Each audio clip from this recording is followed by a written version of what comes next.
Good afternoon, board members. Good morning. Thank you for joining us in this board workshop. And we have here with us Ms. Cancino will help us.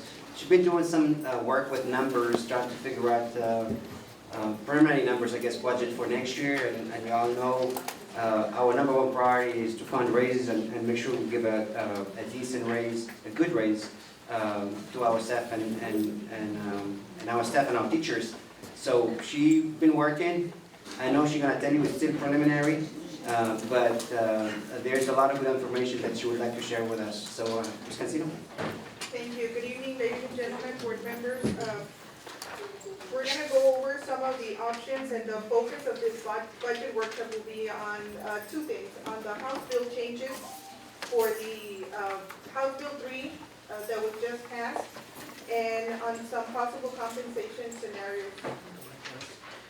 Some of the things to cover again, it'll be the House Bill 3 changes, the pay increase requirements that are embedded in those changes, property tax relief, projected revenues and expenditures for the upcoming school year, and several compensation options. I'm sorry, is your mic working properly? I don't think it is.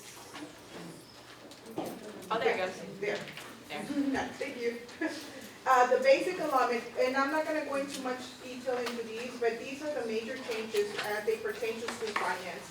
The big one is the basic allotment, which was increased to $6,160. The cost of education index was repealed, and there's new allotments like the teacher incentive allotment, COMPED. There's new weights added depending on the census block or the economically disadvantaged area that you live in. There's 5 different tiers with different weights added to them. The special education, the mainstream weight was increased to 1.15. New allotment for dyslexia.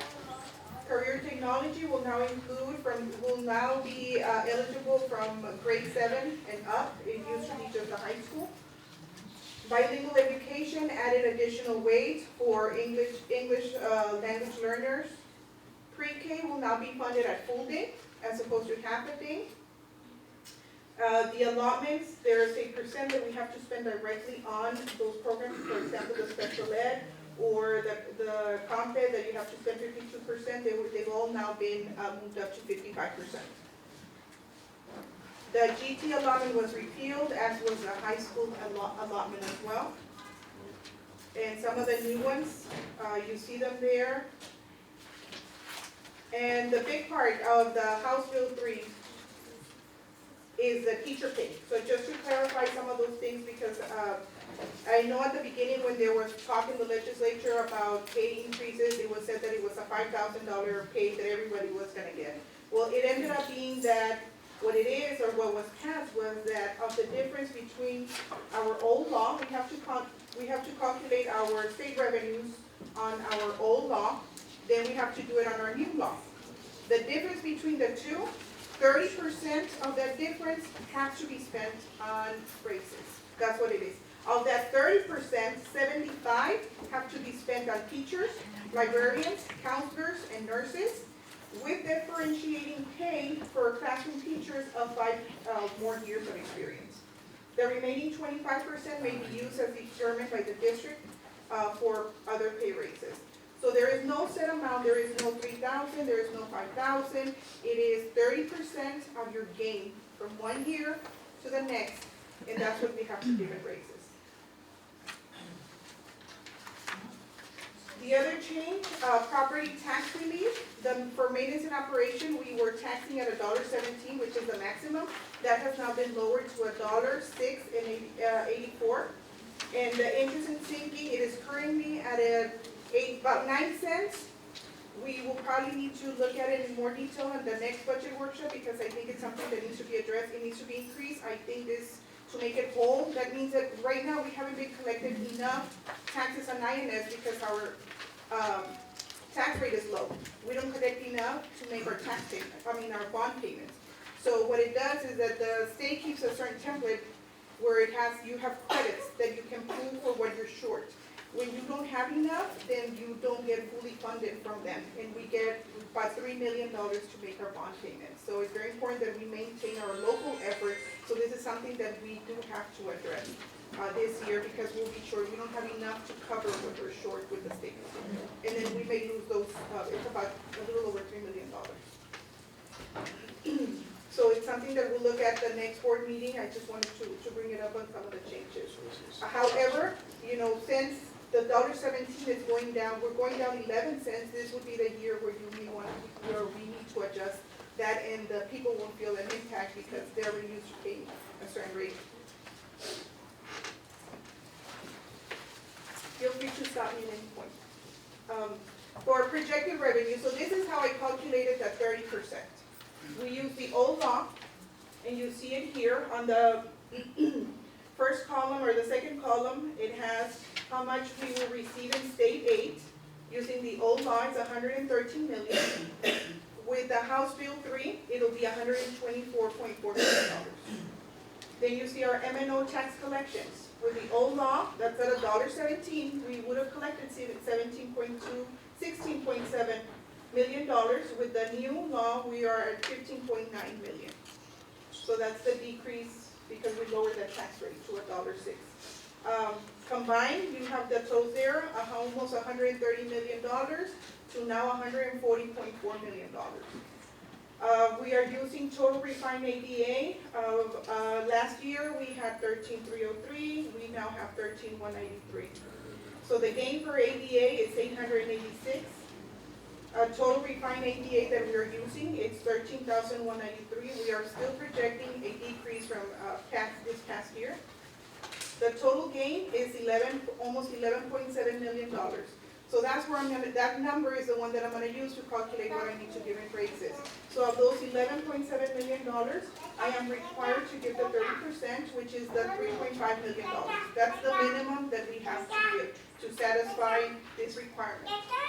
75% of those $3.5 million have to be spent on teachers, librarians, counselors, nurses, which is $2.6 million.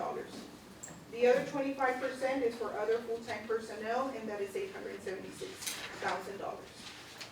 So that's how the 30% was calculated. Again, this is the minimum required to meet the new House Bill 3 requirements. So looking at those numbers and looking at our past budget, we're still in preliminary, working on some of the things, still trying to make some changes. But comparing from last year's budget to this year's projected budget, you see there are local revenues. For last year, or current year actually, you see the $17.8 million in local revenues. And for this coming year, we're projecting $16.2 million. That is decreased because of the tax rate that is going down for next year. So it is a loss of $1.5 million. The state revenue is at $122.3 million for this year. Next year, we are projected at $132.3 for a gain of $9.9 million. Federal, we project staying the same for total revenues of $144.8 current year to next year at $143.2 million for a difference of 8.4. So here we are netting out the loss because of the tax rate reduction and collecting less property taxes and the gain in the state aid. The expenses in 18-19, currently we're almost at $147 million. Through attrition, we've been able to save about $3.5 million in salaries. So for next year, we are estimating being at $43.4 million for a decrease of $3.5 million in expenditures. Also, this year we budgeted for a transfer out of $2 million to subsidize our health insurance. We, as of right now, we do not have that in our budget, or we are not projecting it. So that is also an additional savings of $2 million. For total expenditures, this year of almost $149 million. For next year, we are projecting $143.4 million for a decrease of $5.5 million. Wanna point out that this is all without a pay increase. This is not taking into account any pay, any compensation. We'll go over it in the next slide. So for this year, we have a budgeted deficit of $4.1 million. For next year, we are projecting a surplus of almost $10 million.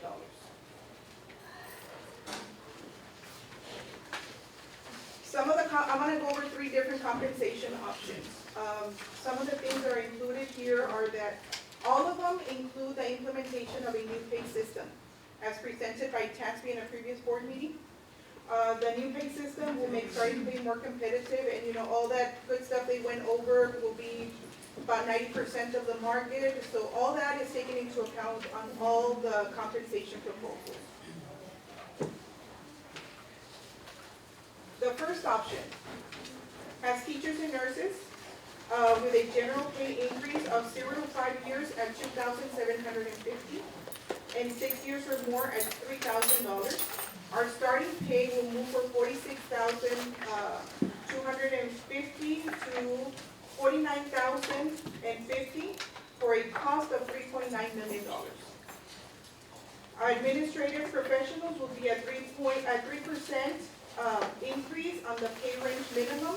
I do want to point out that these minimums are higher than what we currently have because we would be adopting the TASB pay system. In most, just to give you an idea, when I looked at the clerical, the instructional, and the auxiliary, they all had gains in the minimum of at least $1 on those pay systems. So at least they will see $1 increase per hour plus whatever increase that we see there on all of these. The clerical support, also at 3% from the new pay range minimum for a cost of $325,689. Instructional support, 3% of pay range minimum for $431,000, and the auxiliary at 3% of pay range minimum for $615,174. The total cost is almost $6 million. Of that, the general fund will have to fund $5 million, and the rest of the funds would be almost $900,000. Option number, yes. One clarification, so the 3% increase of the pay range midpoint, you're saying it's actually higher because our current midpoint is lower than what TASB recommended? Right. Okay. Yes, ma'am. So when we were looking at it, I went and looked at the minimum because I wanted to see how much increase was going to be just on the minimum itself. So all our pay will increase at least $1 minimum. All of them from $1.06, $1.09, it ranged. So the increase is on the mid-range. Now, some people may see a larger raise than others because there's equity adjustments because you're implementing a new pay system. So now they have to bring you up to a pay grade where, depending on your job responsibilities, they may have shifted people, and depending on that, you may get a little more than the minimum, than the mid-range pay increase, depending on that. So our current midpoint is lower than the TASB recommended midpoint? Correct. Yes. So it's 3 points up from the TASB Correct. recommended? The reason being because we didn't give a raise for the past 3 years. Right. And so TASB, when they look at it, they look at the market, right? They look at, say, how. It's a market adjustment. Correct, so Yeah. we given also, here we go. So we also given equity adjustment, trying to bring our pay to what the other schools, surrounding school districts are paying. So that's what Ms. Cancino. Right, so for example, if you look here, this screen, you see this minimum, midpoint, maximum, and this is the thing that TASB presented to you. You see this here, the raise would be 3% of this amount, right here, of the $1,350. 3% of that for that group. And then for this group, it would be 3% of the $1,532. So depending on your job responsibilities, for these is not just one set amount like we do for teachers. This is a percent off of the midpoint. Yeah, okay. I got a question. Yes, ma'am. You said that somebody be getting more according to the new pay. Right. Is people gonna go down on that too?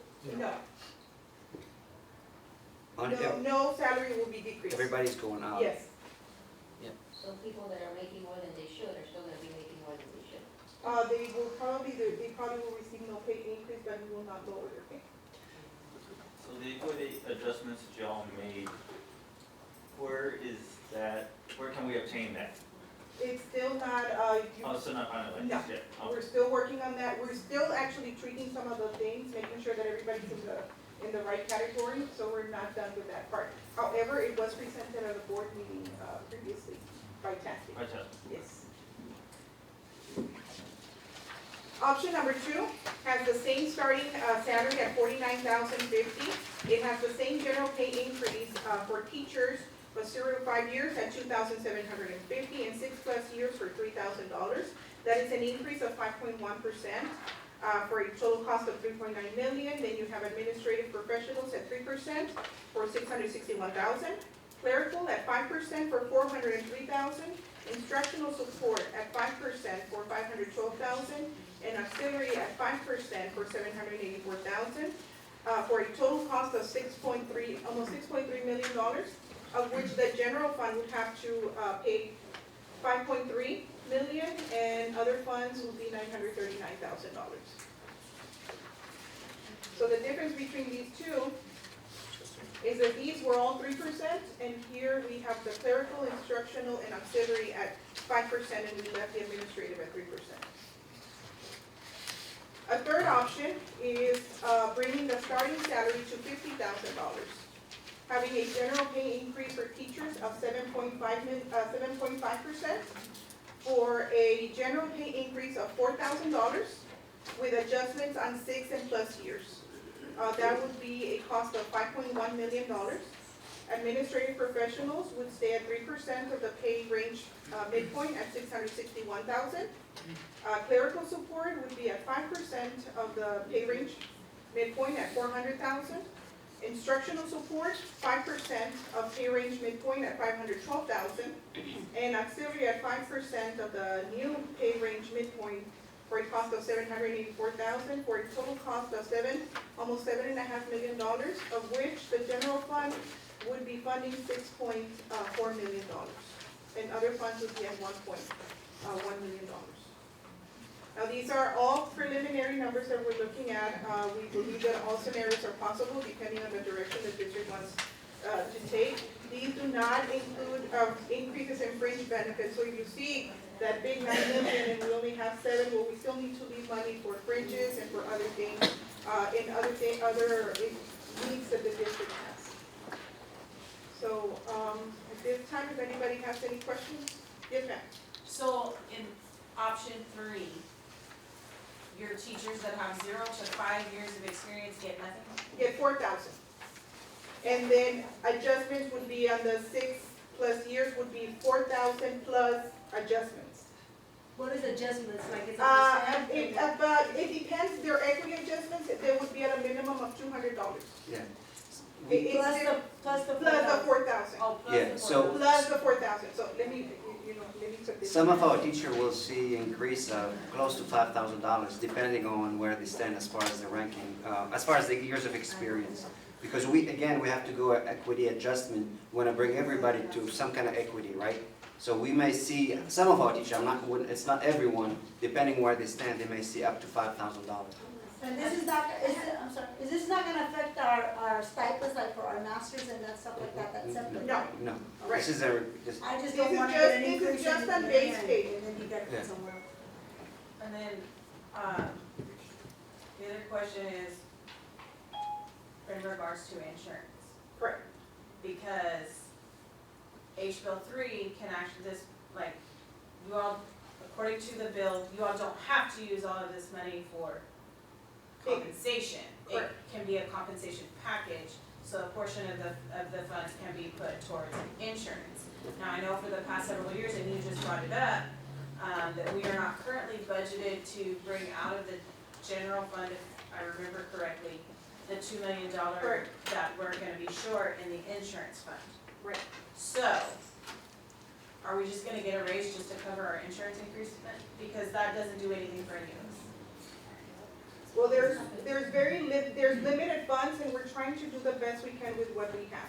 Now, we can do a combination of one of the other 2 plans and do something with health insurance, or you can have it as a pay raise, but we're already, this is already costing the district $7.5 million. No, So I mean, yeah. Can I I answer that? understand, I just, like for us as teachers, it wouldn't be as big of a deal, but I'm thinking about our clerical support, our instructional support, and our auxiliary. Like, yes, they may get $1 an hour raise, which is fantastic and great, or even more, as you mentioned. But if our insurance goes up, See, then it's a moot point. it's for us to determine, I would say for a fact, how much it will cost right now, it's very premature, because we still have to go out for an RFQ. We still have to, and you know the process, you were with part of the committee last year, right? So you know we have to go through the process, you have to go out for bidding, then they have to put some proposals. I don't know, like none of us knows how much that will cost. Maybe less, could be the same, could be a little bit more. But however, obviously, we're gonna work together to make sure that we're not hurting our staff by increasing but it's very premature, I guess, to say that right now, because we didn't even go out for a bid. Yeah, no, and I understand that, I just wanna make sure that like, that's Yeah. in the thought process. Of course. It is, Yeah. and that's why I was very upfront about taking off Yeah. and showing you that I was removing the subsidy for the 2 million. Our goal is to ensure that we are very competitive, we take care of our staff and teachers by giving them the max, right? The max we can do, right, as far as raises. But also, we also working really hard to make sure also that our premiums, right, when it comes to health insurance is also, if anything, the same or less, right, if possible. So, of course, we're gonna work hard to make that happen. But just to put things in perspective, I don't know if you watched the news, but McAllen just adopted their budget, I think, yesterday, and their teacher starting salary is below 50,000. So we actually, our starting up salary for our teachers here at Donna would be higher than McAllen. I don't know when was the last time that happened, but I'm not saying, when it's something we have to stop, I'm just saying we making a progress, right? We are moving in the right direction. That's the only thing I'm trying to say. I have a question. Okay, without that $2 million subsidy, that's gonna go toward the employees, period. They're the ones that are gonna have to foot the bill for that insurance. Now, according to the math, in order for them to in order for you all to cover that dollar amount of that insurance premium needed to cover that deficit, it is about $100, $150 more a month. There is no deficit yet, it's all projected. We don't have any final number. It is just money set aside in case we need it. It doesn't mean that it's going to be used or needed. For the last 3 or It has 4 been, years, that's correct. we have had to fund insurance. Correct. That's been the last But 3 or 4 this year, years, we made adjustments to the employee contribution. which is what's gonna happen again. Because we're still in that hole with that insurance. Correct. No matter which way you Correct. slice that pie, that insurance Yes. is still in the hole. And right now, we can't even say what our insurance rates are gonna be, Exactly. Okay. because we're still fighting with the insurance companies, and we all know the decision you all made on those insurances, which we're back to where we were back during Team November, okay? That's where we are now with that insurance, which meant we paid higher Yeah. than If we did. I may clarify, no decision has been made on insurance.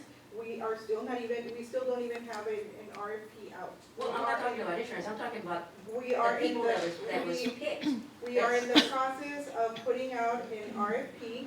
I believe it will be publicized either Sunday or Monday. It'll be a period of about 2 weeks, 3 weeks open to receive proposals. So we're not at a point where we can start discussing the cost of health insurance because we still haven't even gone through the process. So we're waiting on the. I'm not even discussing health insurance. Or the cost of the insurance. I'm bringing about the fact that who we have, who was picked Yeah. to do the insurance. That's where the issue is. Yeah. Because we've had issues with them before. Yeah. There's, That's where we're at. yeah, it's, Not gonna be pretty. so as far as insurance, and obviously we're gonna have the committee like we had last year and make sure that we go out and make sure that we have the best offers out there with everybody's input. Anything else, Ms. Cassidy? I did have one question. On option 3, it says that for starting teachers and nurses, it'd be at $50,000 beginning pay raise, correct? Right. Let's just give you an example. I make $47,000, right? If we would pick either option 1 or 2, I'd still be under or about the same. No, No. because there's equity adjustments. Everybody goes. Okay. So that's what those adjustments means. It means that we will be You'd be like, adopting. wait a minute. No, what we will do is that we will adopt a new pay system. You'll see that scale, and no current employee will be below that step. So if you have 5 years and you have an incoming teacher with 5 years, you will not be paid less than that new teacher. You would be at the same, so we will bring your salary up to that, even if that means giving more than $4,000. Okay, Those are the and my second question is, I mean, I guess we're at a time where everybody needs that pay raise, right? Correct. But I don't know if it's fair, I could say, because we are veteran teachers, and we're getting paid the exact, like, it's, let's say that my adjustment gets done, and I'm paid at $51,000, but I've been teaching for longer than that one new teacher that's just ready coming in. I don't see how that makes, I'm not saying they don't need the money either, I'm not saying, but it's just, I don't know how we kind of go from that, because I'm making the same amount of I'm gonna make a little bit more than a brand new teacher. No, that's not how it works. That's why we do an equity adjustment. The equity adjustment will bring everybody. So I'm gonna show an example. It depends on the year of experience. It doesn't have to be like this, but this is just an example. You're gonna see everybody is going up. Do you have it for? No, that's not So it. I don't have the You don't one have for, the other I one. don't have the one for the 50,000. Yeah, this. But So. in essence, it's similar So- to these, you see the difference on the pay scale. Everybody's gonna get a new, if a new teacher gets, starting salary goes up by 4, yours may go up by a lot more than 4. It's- So because of the equity adjustment again. But there's equity adjustments in all of them. Okay, so all employees are getting the If we adopt the new pay system, we will bring everybody up to where they need to be. So if the rate needs to be more than the 3%, there will be equity adjustments to put you in the place where TAFE is recommending that you should be placed. Ms. Cancino, I have a question. From the additional state revenue that we received. That was at the beginning of the presentation.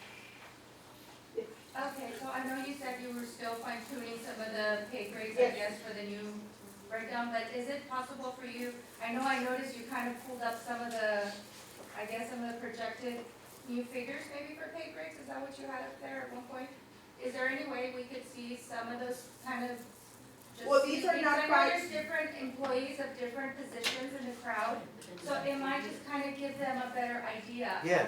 What that would look like, and I'm not, and we're not saying this will be it, but. Right, well, just to this give an is idea. not as clean as it is going to be, we're still working on it, but, depending where TASB places the positions, this is where it is.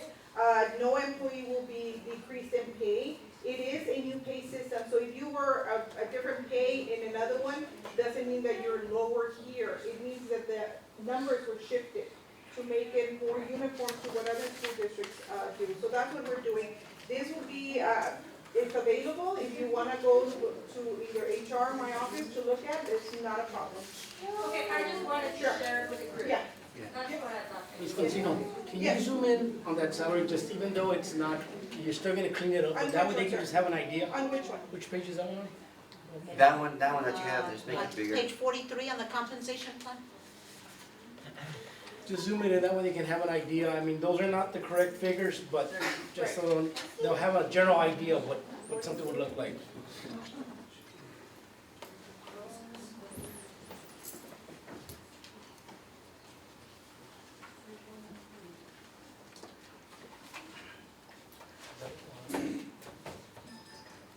It's on the, where you have the years of experience, the starting salary. I mean, if you're looking at the compensation, it's No. page 43. I'm looking at the TASB pay study. Oh, They're different. They're different. Is this it? So it should be a last page, right? No, that's not In it. essence, it's something similar, it's this. So you get different, for example, we will have 4 different pay systems, pay scales. We will have the auxiliary, instructional, clerical, instructional support, auxiliary, and administrative, and then the teacher. So there's 5. And they place you, depending on your job responsibility, is placed on a pay grid. On this one, for example, is the clerical support. There are 9 pay grades. Depending on your job responsibility, like I mentioned, and your job duties, you are placed here depending on your job description. And you have your minimum pay that you get paid, then your midpoint, and then the maximum point. And it's got a breakdown depending on the number of days that you work. So, I'm sorry. Yes. Just a question, because I heard somebody talking. So like, let's just say we have a situation where we have like an assistant custodian or head custodian who is earning less than a custodian that was recently or hired after the fact that this person's been on board. So would that be considered something that they need to pursue individually, or is that gonna be adjusted now with this plan? It should be adjusted, but it's kind of tricky, so you can compare somebody that's been with the district working 20 years, and they've already, in past years, have received raises, where somebody is coming new with 0 years of experience to a position, where the starting pay may be higher on the end point of the other pay grade, because they will overlap. That person, because of the years of experience, will probably make more. It's not necessarily based on that, it's if you are just starting to somebody that is an established employee and has been here years. So there is an overlap in pay grades. Right, depending on experience. in that situation, but what if it was the other way around, where it was still not equitable as far as the position being of higher pay grade versus the position of lower pay grade? Right. And it being an issue of Yes. pay where the other person's still earning more because they got placed there or whatever it was, I don't know how they got placed. I think as individuals, people need to be clear, and if you're not clear on how or why your pay, where it is in the pay grade, that is a fair conversation to have with your manager and the head of HR. So, for example, if I have questions about that, I should have clarity on why I'm at the midpoint, or why I'm 3 points above what's taken into consideration, my years of experience, that kind of thing. I think that's fair for staff members to understand. Yes, sir. Ma'am, I'm assistant head custodian. I've been working here for 30 years. If you'll check what I'm getting paid and check the regular, the custodians say they're been working less than me, they're getting more than me.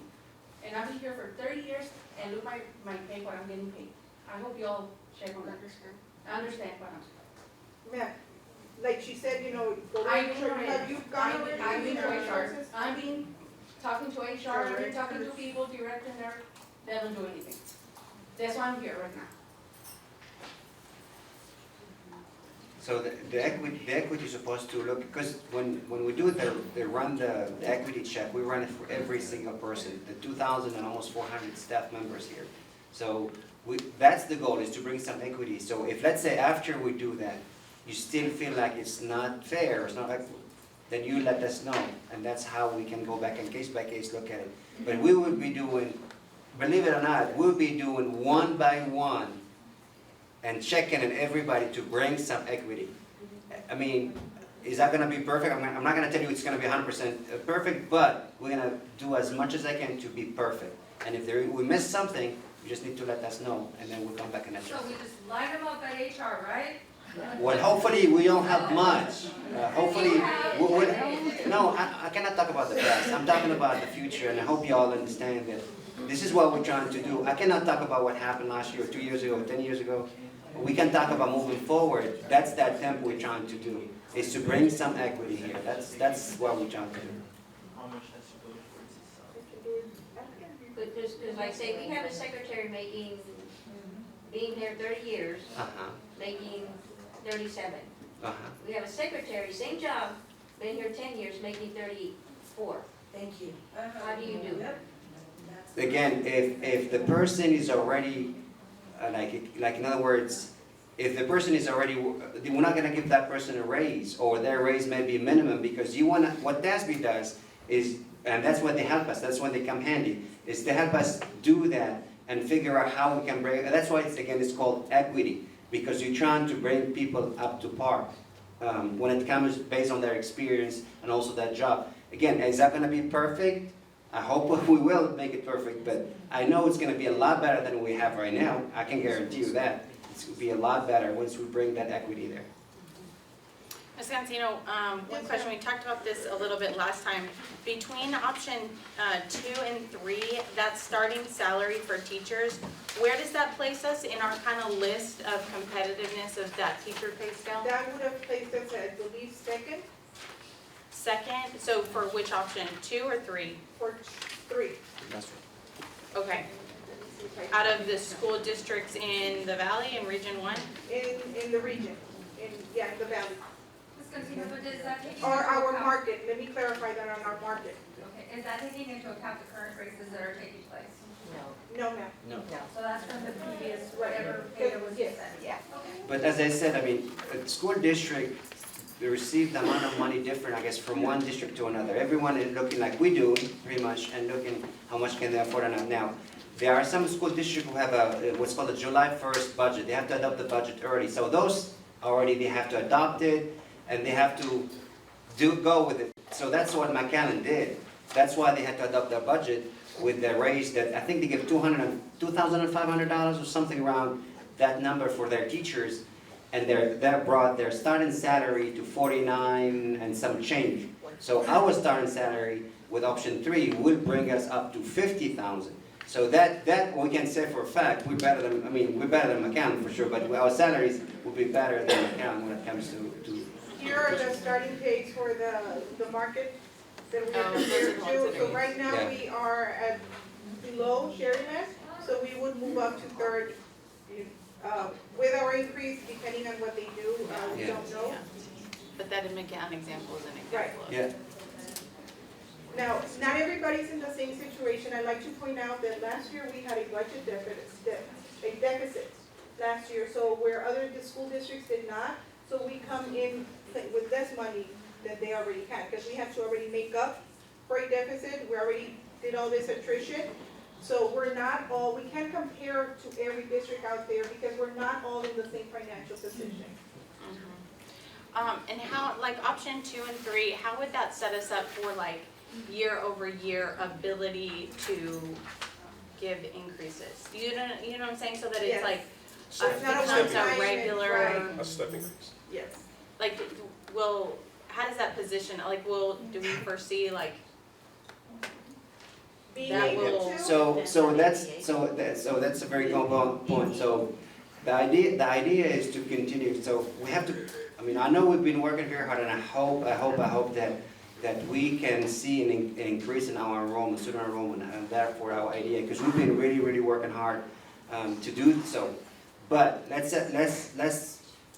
assume like it's not happening. We will have either stagnant enrollment numbers or decline. If we have a decline, we have to make sure that our spending or expenditures also decline. Why we do that? Because once we don't want to be in the hole, but 2, we want to make sure to maintain given raises, because we don't want to go 3 years without giving raises to our staff. So we want to continue. So what you do is, whether enrollment stays the same or declines, the reason we have to continue to attrition. So come next year, we may come back here again and say, you know what?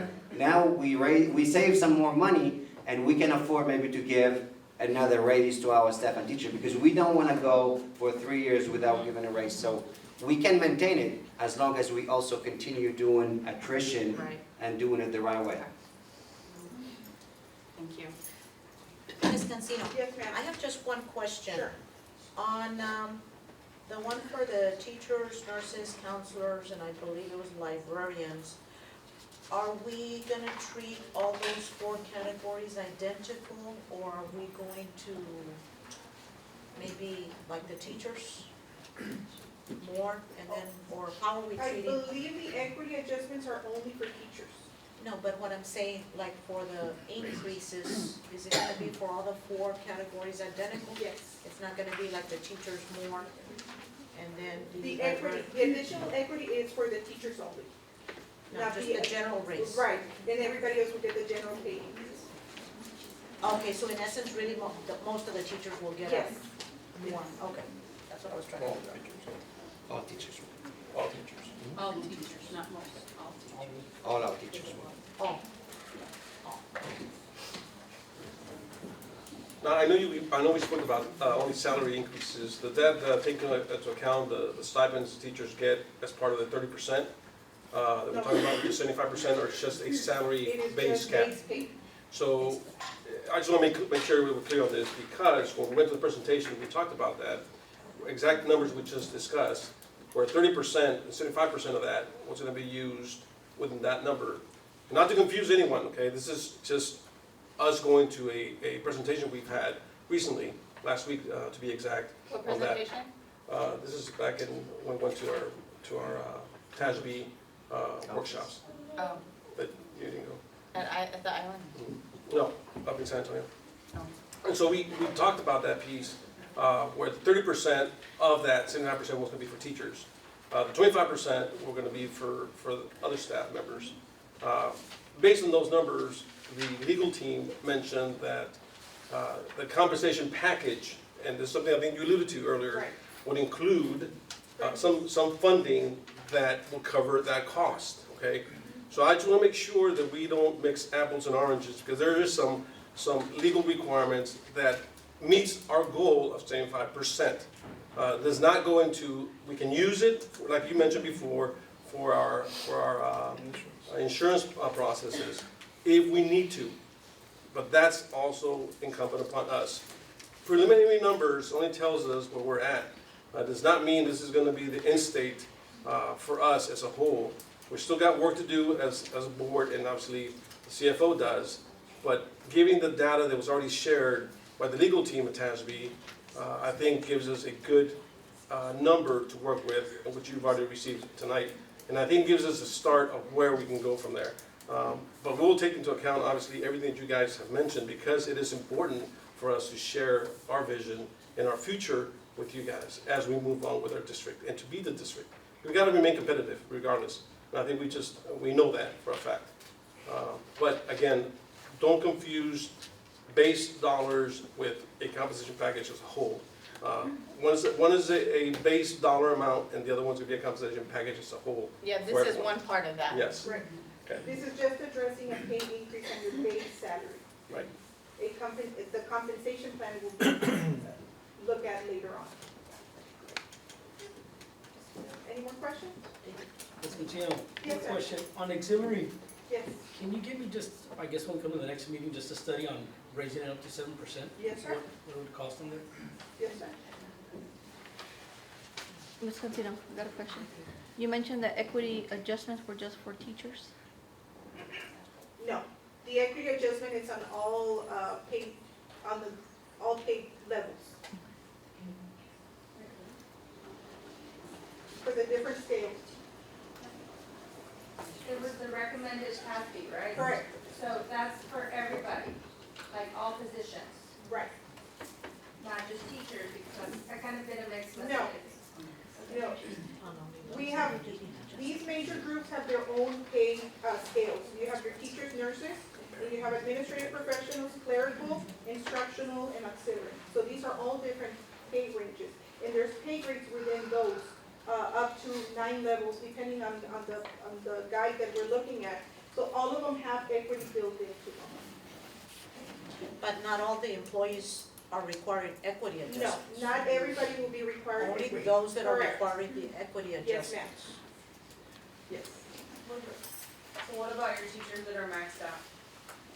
What's gonna happen with that? Everybody's getting at least a $4,000 mosquito. So your 20-year plus. Anybody, option will everybody. get the 4,000 Minimum and- 4,000. That's for the, if we adopt option 3, will be 4,000 minimum. Minimum, and then you may end up with more depending on where you fell and also the equity adjustment. Correct. But more than likely, your 20, like your veteran teachers that have been here 20 years or more are only gonna see a $4,000 increase, is that? I mean, That's it, option 3. Yeah, There's different options. That would be option 3, Ms.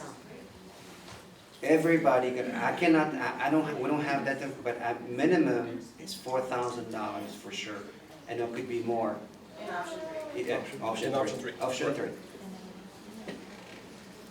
And again, these are just preliminary numbers. We'll go back as, Yeah. we are giving directions to come up with different figures. And this is just so that you can see where we stand right now and what we're able to afford, what we're required to do, what we can afford as we move forward to the next workshop or board meeting. Any other questions? So taking in consideration all these options, can we afford all 3 options? If it's there, it's because it's affordable. I would not have put something there that we couldn't afford.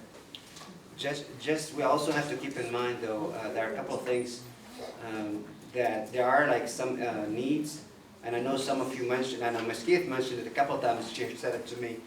The big, huge leak I thought is one of them, but I know there were issues with HVAC and issues with roofing, not in one campus, many. And our poor teachers and students, sometimes they have to deal with those conditions, and we have to put a stop to it. We have to fix that, and as you all know, doing work like that is very costly, and we cannot wait. Our maintenance, some of our maintenance crew would tell you, sometimes we don't have the material, right, to get the job done because we didn't have enough money. So that's also, we need to make sure that they have what they need so they can turn around and fix our schools and put them, upgrade them, or I guess not upgrade them, but, and at least so they can have a good learning and working environment. So that's also a very, very important need that we have to address as a district. Thank you.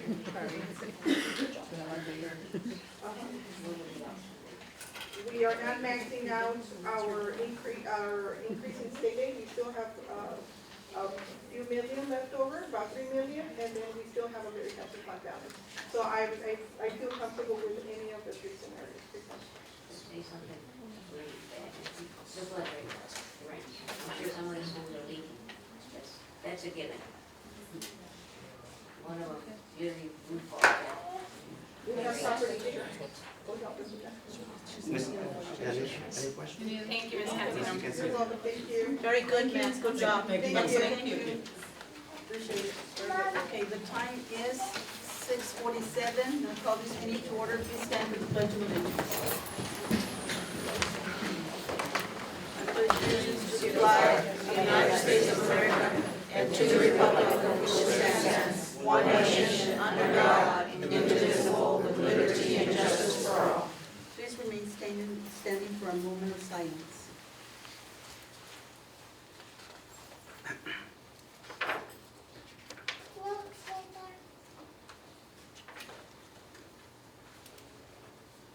You may be seated, thank you.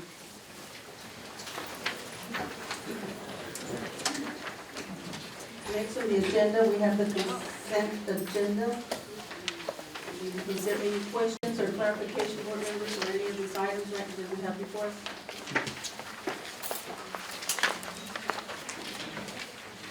If not, I need a motion. I make the motion, we approve consent agenda as presented. Second.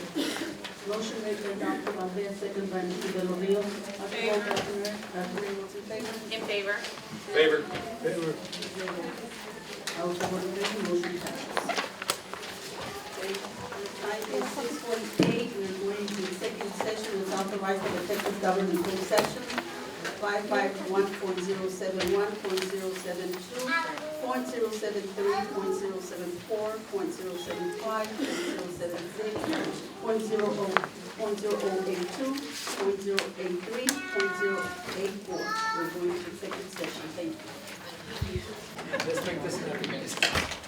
The time is 8:59, we're back in executive session.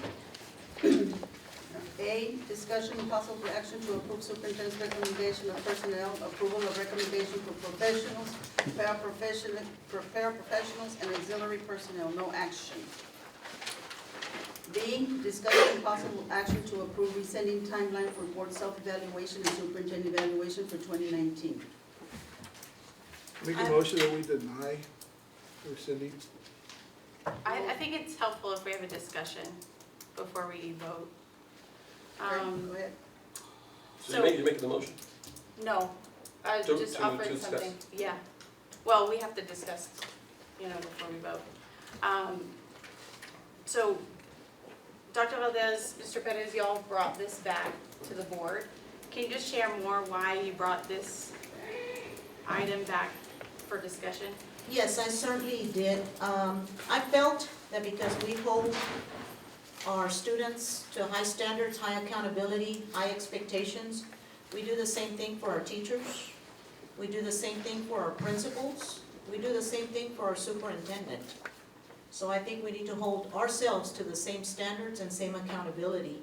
So I know that the question was whether we were going to be able to complete the board self-evaluation, the policy conversion, and the superintendent evaluation. And actually, we've completed 2 of them already.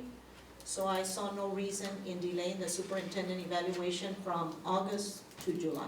So that was my justification. So you're wanting to have the superintendent evaluation in July? That is correct, yes. And also because I feel that the superintendent should be fully aware of some of the areas that he's doing great on, and maybe some areas that he needs to improve on. I think he needs to have all that information in front of him before the beginning of the school year, not in August when the school year has already started and he's going 100 miles an hour. I felt it was important that he have that information in July so that he could prepare adequately his procedures, his orientation, his direction with the district staff before the beginning of the school year. Okay, Mr. Bennett?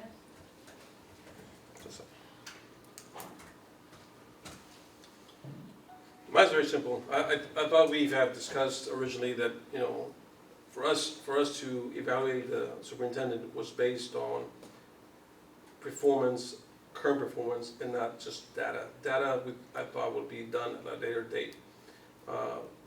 You stated that was not the case, that is now the data going to be used, and that's not what we discussed last time. That was the reason that I chose otherwise. If it's going to be data compiled, I don't see an advantage or a disadvantage either way. Okay. So you were just seeking clarification between what we had discussed last time and then this time. I think this is a moment not just to talk about this item, but also reflect on like our board behaviors. We brought back an item that was a 6-1 vote last time, and we're spending time discussing it again. Last time when we discussed an executive, you all saw the email. I originally proposed that we would do the superintendent evaluation in September. After the school year started, the superintendent we've been tracking progress to goals, so he could focus on opening up the schools in August. So I proposed we do the superintendent evaluation in September to give us time to do our board evaluation. But given our discussion in executive, I came out here and made a motion that was kind of like a compromise to move up the timeline some. So then that's why I was surprised that this item came back when Dr. Valdez was the only one that voted against it. And I just think as board practice, we shouldn't be bringing back an agenda item that we already we already discussed, put everything on the table, voted on in 6-1, and we brought it back again. I don't think we should be doing that moving forward as a board. We just have to move on, regardless if a board member agrees or not with the way that the votes fell. No, but I think the dates need to be corrected. I don't think when we say September, it was actually July timeframe, what we discussed. And we said the date of the 25th originally. And now the dates have been reset to be on the 23rd, if I'm not mistaken. That was discussed The earlier. 25th of July. And also in addition, I Not think, September. I want to add that any decisions or anything that we bring to the board, specifically for me, I always look at board policy. Is there a board policy that says that we cannot rescind an item? So I base a lot of my decisions on board policy. And Mr. Farah, is there a board policy that says we cannot rescind an item? No, the board can always bring back prior decisions and discuss them again. Thank you. Yeah, that is not my concern. I think there's a lot of things that boards can do that either is like better practices of board or practices that don't serve us as well. Because I think what it can do is it sets the precedent that a board member, they don't like how the decision falls after discussion, they can go back, talk with other board members and bring an item back. And I don't think that that's what we need to be doing. So we should just move forward regardless of how, the voting went down. So that's just kind of the point I'm making, for us to be conscious of that and how we move forward and work together. Again, the motion I made, I did after the discussion, thinking it was a good compromise, kind of where I thought we should be and what I was hearing from others. And so, I still think we should do it in September because there's multiple steps that it needs to take, and I think it's an opportunity to model the way that we want performance reviews done for our superintendent. Like, we don't want him to rush a review for each of his assistant superintendents. You know, we don't want him to rush through it or feel like they don't have the time that they need. And if I lay out all the steps and we think about 7 days in advance to have the information before a board meeting, there's only a week and a half that the school district is back in July. That's not very much time to get things done when we haven't even yet discussed our own board self-evaluation. So I think as the steps go, we need to first discuss our board self-evaluation. So we have done that. We have gone through the process of thinking of that as individuals. We haven't discussed it as a board. I think it'd be great for us to discuss that as a board in July. After that, we should be able to have the data that is synthesized for each of the goals from the superintendent. And he already has some of that data, but we haven't looked at it holistically all together. We've looked at it one by one. After that, after each of us has that data, then we need to take time to do the second part of the superintendent evaluation form that we approved, which is the qualitative part, with that data in mind. I don't think we should do that without that data in mind, because your thinking might actually, it should be influenced by how the data is done. And then we have to compile that, send it back out so all of us can hear and read what other people's thinking is on each of his duties and responsibilities, and then to have that 7 days in advance of a board meeting, that is gonna take us into August, and it is only like 4 or 5 weeks different. So, And Ms. Reina, the only thing I wanna add, I think you just described the life of a teacher. Deadlines, papers, we've gotta do this, we've gotta do that. We expect teachers to get it done, so let's get it done as a board. yeah, we're definitely gonna get it done, no And question. while I definitely support the Lone Star governance, I think it's a very excellent framework, and I will definitely support it, but policy will always supersede the framework. And I make decisions based on policy. And we will definitely get it done, there's no question about that. So, I mean, I don't think that we should be rescinding something we've already discussed. So that's my thoughts on that. Okay. Any other discussion? Who had a motion?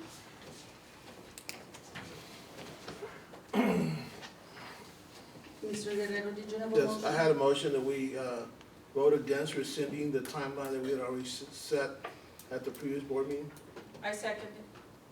How do you vote, Mr. Guerrero? I vote in favor. In favor? I'll go in favor. And I vote in favor of rescinding, right, rescinding the timeline? That's what you're voting in Voting- favor of? No. Voting against. Against Okay, rescind. but David, Rescinding. No, I voted in favor of the timeline. and I'm voting in favor of the timeline also. Well, then we need Wait, to wait, make, no, no, okay, no. the motion was No. only, the motion was only the one that Against. Mr. Rescind. Guerrero Okay. had. They can Let me make a motion. We restate need to- Restate the motion. my motion. My motion is to vote against rescinding the timeline. Okay, is there a second for that motion? Second. Motion made by Mr. Guerrero, second by Dr. Mary. David did it in favor. They, So this is for what, against? we're all It's to keep it on It's the a- August that we The had motion is against against rescinding, rescinding, like against council. and the doctor seconded. So are you against rescinding? Oh, I'm for it. No. Okay. He's in I'm favor. in favor. Of rescinding it. You're in favor of rescinding? No. Oh, yeah, he's in Yes, favor of rescinding. Correct. Okay. I'm in favor of In rescinding. favor of rescinding? Oh, aren't we Basically voting for the against the- motion? We're voting for the motion. Yes. Yeah. Yes, in favor. So I'm in favor against rescinding. Against rescinding, okay. So it's 3-3 right now. What did you vote, Mr. Yeah, Pettis? just, yeah, there's it. Okay, He's in favor of Of rescinding. against rescinding. against rescinding? No, he's in favor of Of rescinding. You wanna No, change but the the motion timeline. is to. No, Listen, guys, In favor. listen, All right, we only let's have very one easy. motion. Let's do And one let's motion. clarify this. Can you just say the motion again? Okay. My motion is to vote against the rescinding of the timeline. You wanna keep the timeline that you had before. Keep Yeah. the timeline. Make it simple, simple Okay. terminology. Let's keep the timeline in the was. Meaning to keep the timeline Yes. for August. So do you second that? I second Yes, we it. did. Okay, who votes in favor against rescinding? I do, I'm gonna keep the timeline as we discussed Okay. previously. So we got 3. Anybody else? For rescinding it. No, we're Against against rescinding. Keeping the timeline. Keeping the timeline as it is, as we Okay. discussed. All right, so the motion dies. And there's another motion. We'll call for There's another There's another motion on the floor? I make the motion to rescind the timeline for board self-evaluation and superintendent evaluation. Is there a second? Make the second. How do you vote, Dr. Mary? Against. Against, Against, In favor. In favor? Okay, and, okay, so you Motion- rescinded the vote. Okay, so then you go to C. Yes, so that motion passes on that. We have to go next to the next one, which would be C, discussion and possible action to approve timeline for board self-evaluation and superintendent evaluation for 2019. Okay, so now you pick the dates. It's the date. Times. Okay, is there a motion? You guys want to discuss it, like the dates, or, Yeah, we can discuss that now. Do you want to discuss the dates? Go ahead. so what date do you guys want to do the board evaluation and the superintendent evaluation? I think the board self-evaluation, if we go with the July board meeting, we can do that first and then move directly from there into the superintendent evaluation. So you want to do them on the same day? On the same day. So when's the July board meeting? 23rd. Okay. I know that was my point, is that the district is closed and the like, I don't even know when we're gonna post the board meeting. I'm gonna come back on the 19th, but everything is due already on Yeah, Thursday. you all are 3 days out I of, don't let the you district know, but closing. I send the email to all the administrators. So when's our I'm just August saying, meeting, Terry? August meeting is the second Tuesday of the The month, I 13th. haven't looked at it yet. The 13th? 13th. But you can always move it up. We're gonna be off. It's just hard because nobody's gonna be here. Nobody's gonna be here, that's, that we was were the So we discussing. weren't gonna have a board meeting anyway in July? We are, Until we're the gonna have it on the Thursday, but 23rd. everything's due already. You have everything ready for Thursday? The board self-evaluation, I mean, If you have it ready, the board self-evaluation you do, right, Robert? I think you've got everybody's stuff. Yes, but that's to be reviewed by Dr. McMahon. And the superintendent evaluation, that one, we don't have it ready. but we That's can what have I'm it ready, saying. as long as we have it ready by the board meeting, correct? You gotta have it That's ready not by something- Thursday, she's saying. This Thursday, the board Thursday. Because we're self-evaluation, I gonna mean, be the closed, superintendent so- evaluation. So you won't have enough time for all that, Terry? No, unless you want me to come in when No, nobody's we here. don't. I just want to make the recommendation for the August meeting, the second week. That's fine. August Okay with 13th? that? Yes. That'll be August fine. 13th, okay. So we're gonna have the superintendent evaluation as an item the same time as we have a regular board meeting. That's what Yes. you're saying, Dylan? That's fine. And we'll do Not the a board, separate board meeting for just the superintendent No, evaluation. we can do it. Okay, we should just, if that is the case, we have to be super efficient Yes. in that. And we're doing the board evaluation and superintendent evaluation on the same day. That, I'm telling you all, that's a I lot was thinking the to do. board self-evaluation, that we can do that on July the 23rd, if we're having a meeting, because that, Yes, we are. that date is Okay. compiled already. So July 23rd for the board The self-evaluation. day we're supposed to have it, which is on the 23rd. Correct, and then the first board meeting August in 13th. August will be the superintendent evaluation. First, okay. That'll work, I think, that'll. And who's gonna give me the items for the board evaluation? Okay. With Dr. McMahon and myself. And she'll give them to me by Thursday, because It should be, I I want don't to think send it the should be an issue. packets in the afternoon, at least that was the timeline I was given. So can Dr. McMahon get that by Thursday? Yeah, all right, cool. All right, so we got July 23rd for the board self-evaluation, and then August 13th for the superintendent evaluation. August. All right, now you can make a motion on that. I make a motion. So, wait, we're still in discussion. Okay. So, Ms. Watson, Mr. De Los Rios, what made you all change your mind from last time? Because again, I think this is my point. It seems strange to me that we were 6 months, like why, there was no new information between here and 2 weeks ago. Like, why didn't we just get to this point last time, 2 weeks ago? Why didn't we get to that? Yeah. Well, at this point, you know, we just, the changes is his evaluation. How long did it change? How many days? No, I'm saying, why didn't our discussion last time get to this point last time? Like, why are we having to revisit this? Why why wasn't all of this brought up? Because it being an item on the agenda you all could have brought all this up Mhm. 2 weeks ago. There's no new information. So why did we not get to that level of discussion Yeah, I think, last time? yeah, I think because if we're looking at the 45-day timeline, then our timeline will not coincide with the superintendent's evaluation. So we have to finish our piece in July 23rd. And after looking at the timeline that he has for us to have 45 days, that would put us beyond that if we do it late in August timeframe. I'd like to hear Ms. Romero's comments on this back and forth, because she looks like, Well, I'm confused because I really see a kind of rush for the July 23rd in view of the fact that most of the administration's gonna be gone and to gather all that information. And frankly, you had already voted a 6-1. I thought it was a done deal. I don't know why we're revisiting it. And I don't know what made you change your mind. I really don't. No, mine was 45 days. That's exactly what we talked about before, with 45 days. We've already gotten ahead with the other items that we're discussing. We thought we were going to be late on our self-board evaluation. So when we finished that, as a matter of fact, everyone turned in their stuff to me today, during the week. When we looked at that and we looked at the evaluations that we have to do following this, so we have 45 days. I looked at the timeline that we have. Opportune time for us between the first week of July, which you're correct, and I agreed upon that. But then if we extend it up to August timeframe, being the first week, that month, 3 weeks or 2 weeks, whatever that was, would allow us enough time for us to meet the 45-day gateway. That's the only reason for me. Not because of self-interest, it was just that gateway that I'm looking at. I could be wrong. Somebody can correct me of that 45 days. But I don't think I am. And that's That's the order for us to meet that gateway, for the superintendent to be evaluated. Framework, yeah. And that's. So that was the only reason. Other than that, I'm still okay with the previous dates. I have nothing with the previous dates. It's just us meeting that 45-day gateway.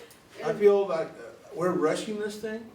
I said, I think we should take our time, and I mean, we're not asking for, I mean, I think, like Alicia mentioned, we had compromised and agreed to have the evaluation in August, and I thought that was a really great compromise as a group, and now we're being asked to move it forward, and, it's a rush, and we're looking at it that we got Terry, we got all the other directors that have to get whatever they need to get together to help Dr. Aziz compile all the documents that are needed, the data. And I agree that, sometimes it's as easy as pushing a button and all the data pops up, but sometimes it isn't. We're not allowing our staff, we're putting them under extreme pressure. Under a pressure when, we're gonna have the pressure of starting school. They've got all these other things. We've got the budget that we still need to finalize. There's a lot of things out there that need to be done. And to just throw this on top of everything else is just an added strain to our staff. And if, we have to be conscious about our staff, they wanna go on vacation. Yeah, let me interject here. Dr. McMahon, if you would, please go ahead and chime in, please. Yeah, good evening, everybody. Thank you so much for the work that you're doing in addressing this issue. I just want to address what is in accountability 2 of the superintendent framework regarding the superintendent evaluation. You are in a unique situation because you have a superintendent that is in their first year in terms of what Lone Star governance has in place. If you look at preparing to focus, it's doing the superintendent evaluation within 12 months or 18 months if there's been a new superintendent change. And you are actually addressing that. And you have your local policy of what you have to address and what you have to do. I think a lot of the time that you're focusing on is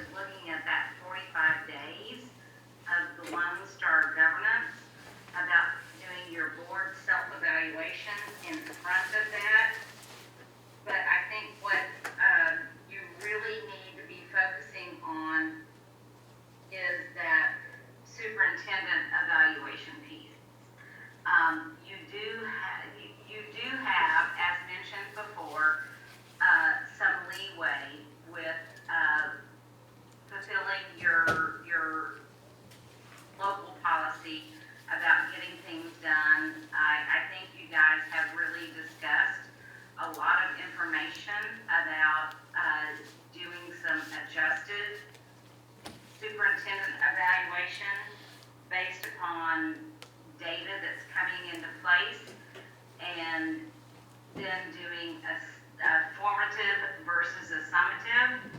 Can you guys kind of give me some information on where you are with that? Dr. McMahon, can you restate your question?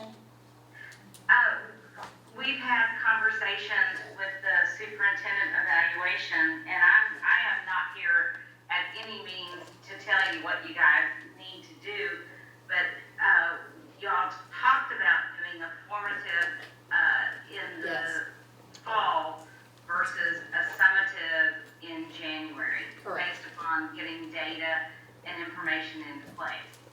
Correct, yes, that's correct. So what is, I think my question to you is, what is the date of the formative?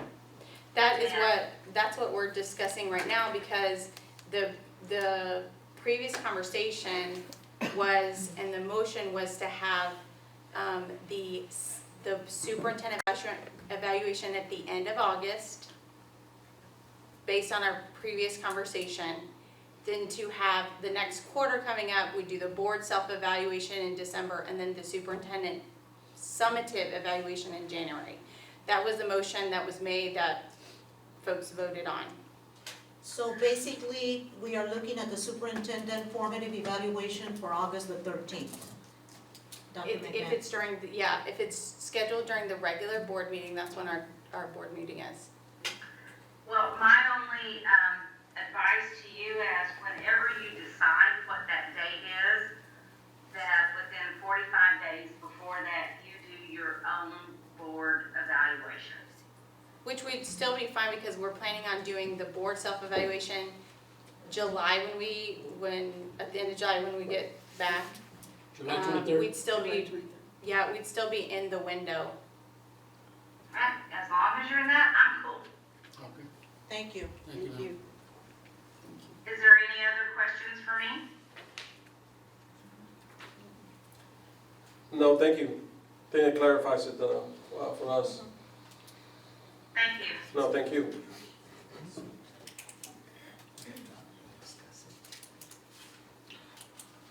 Any more discussion? No, I mean, again, you all as a board, we have to really think about this is a much bigger moment than just this timeline. This is an important action we need to take together as a board.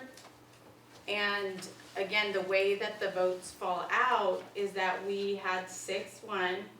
We're spending all this time revisiting when Dr. Valdez was the only one that voted against last time. And now 4 are voting for redoing the whole thing. And that's what I'm saying is, like, why didn't we get to this point in the conversation last time? And you're saying, Mr. Pettis, that you feel like you didn't catch the 45-day window when you approved the timeline. Now, we are still in the 45-day window if we have it end of August, like our previous, if we do our board self-eval the end of July. We're still in the 45-day window. And that's what we had discussed That's on the what we had last meeting. discussed the last I have time. I have on my calendar that we put down, August 27th, special board meeting to do a super self-evaluation, the evaluation of the superintendent. That's what I had on the calendar. That was the original motion. Dr. Aceves, I have a question for you, because I know you've been a principal. Yes. How long does it take you to get your data? Let's say the results come in, you wanna look at, okay, did my campus meet the goals? How long would it take you to develop that data? We look at that, am I on? We look at data all the time, and I know as a principal, this is the week that we're actually doing a lot of retesting. So if I wanted to take a true whole picture, I would definitely wait until those scores are coming in, especially looking at my population that's taking English 1 and English 2 for our juniors and potentially some of our seniors that did not get to pass. And we won't get that summer data back until the end of July. Correct. But to look at a whole comprehensive look, it would really be till July, to be fair and honest. And I do know, as a principal, I got evaluated potentially mid-June, with a comeback of looking at in early August. Okay, thank you. So I guess the question is, does that meet the timeline? Does our timeline that we just addressed meet those needs for a principal? Because that's critical, and going back to the point of him talking about this a while ago, and I think that's important. Don't want to dissect or to shorten anyone from that process. I can tell you, again, I'm having the lens of a principal. If somebody comes to tell me that I'm gonna evaluate you August 13th, which is the date that was thrown out there, I'm already prepping for teachers to come back either that week or the next week. So there really is not a good timeline in August, that's my reality, because at that time I'm already prepping. So the dates would be irrelevant? I mean, Yes. there's still, no matter what day we pick in August, it still doesn't. For me, later the better, but that's for me, or sooner in July, if we were able to wrap everything up with all the data. But yet we won't have it. The unfortunate piece is this is a unique situation in which the district is off for 3 weeks. Yes. So if we weren't off, then that would be something different, but the reality is when we're shut down for 3 For 3 weeks, yeah. So basically, we would be able to get all the data for 3rd through 8th grade. The only item that we would have pending would be the summer end of course administration, which is Yes. biology, science, English 1 and English 2, and history. And algebra, yes, And algebra. all the EOCs. Just yes. that, just the And end then- of course. And then 8th grade and 5th grade. Right, because some of them do take those courses, but other than that, we would have all the data for the rest of the district, right? So why can't we then just have it during the regular board meeting in September, the superintendent evaluation? Because the whole school district's gonna be, Didn't we You know. vote on the timeline on it? No, we haven't voted on the timeline. the whole school district's gonna be focused on, getting the doors open for the students. We can have plenty of time to look at the data. You can send us the data early if you wanted, But even if we look at the second week in September, that means we have to have it early September, which means the school day starts the last week of August. We can still, I think, we'll be in the 45-day window even if we did the board self-evaluation in July.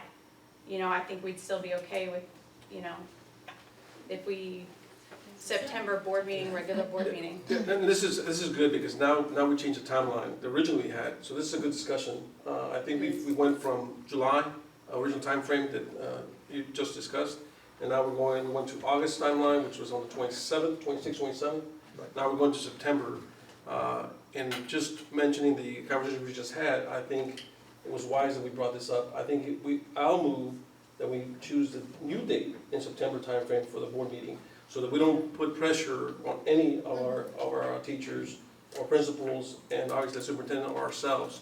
So we have adjusted now the date forward by almost 3 weeks, 4 weeks. So are we still doing the I'm really board, confused. board self-evaluation July 23rd still? Yes, self-val is done, that's not an issue. No, that's July. Yes, July 23rd. I'm sorry, July 23rd. Yes, and then we have the policy review is also gonna be done that day, if I'm not mistaken, according to our what we decided last time. Oh, okay. And then thirdly would be the date of Superintendent eval in September board meeting, regular board meeting. regular board meeting. So that gives them enough time to entertain everyone, so we just move dates forward. So I second that motion. That's September 10th. September. Yeah, I second that motion. Oh, 10th, you're right. September 10th. Mr. Perez, second by Ms. Reina. Mr. Guerrero? In favor? Mr. Guerrero was in favor. Favor? I vote against, I'm Favor. sorry. I'm more confused already. Motion passes. I'm sorry, Dr. Mr. Bel Guerrero made the motion, second by Dr. Neri, and everybody else voted in favor except Dr. Valdez. So motion passes. So superintendent, if you could shoot for getting us like the synthesized data for all the goals and the goal progress measures, as soon as you can, yeah. We'll move on. D, discussion and possible action to approve level 3 reviews of CC scoring.